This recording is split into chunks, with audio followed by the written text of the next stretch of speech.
ব্রাহ্মণবাড়িয়া জেলা সদর থেকে বিজয়নগর উপজেলার সিমনা পর্যন্ত নির্মাণ করা হয়েছে একটি দৃষ্টিনন্দন সেতু। যে সেতুর নামকরণ করা হয়েছে শেখ হাসিনার নামে, শেখ হাসিনা সেতু নামে পরিচিত। সেতুটি আসলেই দেখতে খুবই সুন্দর। হ্যালো এভরিওয়ান, আসসালামু আলাইকুম। কেমন আছেন সবাই? আশা করি ভালো আছেন। আমিও ভালো আছি। আজকের ভিডিওতে তুলে ধরব শেখ হাসিনা সড়ক।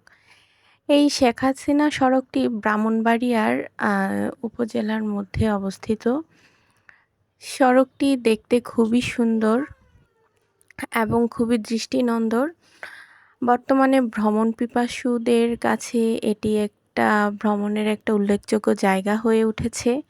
বিকাল থেকে এখানে প্রতিদিন অনেক মানুষের আনাগোনা হয়, ঘুরে বেড়ায়। যেহেতু এটা নদীর উপরে, বিলের উপরে, এখানে প্রচুর বাতাস এবং খোলা হাওয়া উপভোগ করা যায়। প্রকৃতিটা দেখতে অনেক সুন্দর। মূলত এটা বিজয়নগর উপজেলার সিমনা পর্যন্ত নির্মাণ করা হয়েছে। 9.25 কিলোমিটার দীর্ঘ শেখ হাসিনা সড়ক এটি। প্রায় 35 কিলোমিটার দূরত্ব কমিয়ে এই সড়ক বিজয়নগর উপজেলার মানুষের যাতায়াতের দুর্ভোগ অনেকখানি দূর করেছে। শহরের সঙ্গে দূরত্বটা কমেছে। আর এখানকার মানুষের আগে কৃষি, শিক্ষা, তারপরে যাবতীয় কাজের অনেক ব্যাঘাত ঘটত শুধুমাত্র যাতায়াতের জন্য। সেই দুর্ভোগটাও কমে গিয়েছে।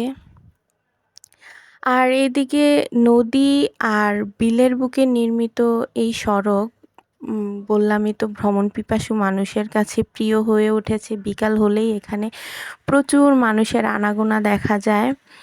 খাল, বিল, নদী, হাওরের সৌন্দর্য উপভোগ করতে আসে অনেক মানুষ। তো নবনির্মিত এই দৃষ্টিনন্দন সড়কটি ইতিমধ্যে জেলার অন্যতম দর্শনীয় স্থান হয়ে উঠেছে। ওই যে ওই দিকে দেখা যাচ্ছে সড়কের আরেকটি মাথা। তো শেখ হাসিনা সড়ক আমি সবটা এই মাথা থেকে ওই মাথা ঘুরতে পারিনি, তবে এখান থেকে এই যে দেখা যাচ্ছে বিলের উপর দিয়ে রাস্তা হয়ে ওইদিকে আরেকটা সড়ক যোগ হয়েছে।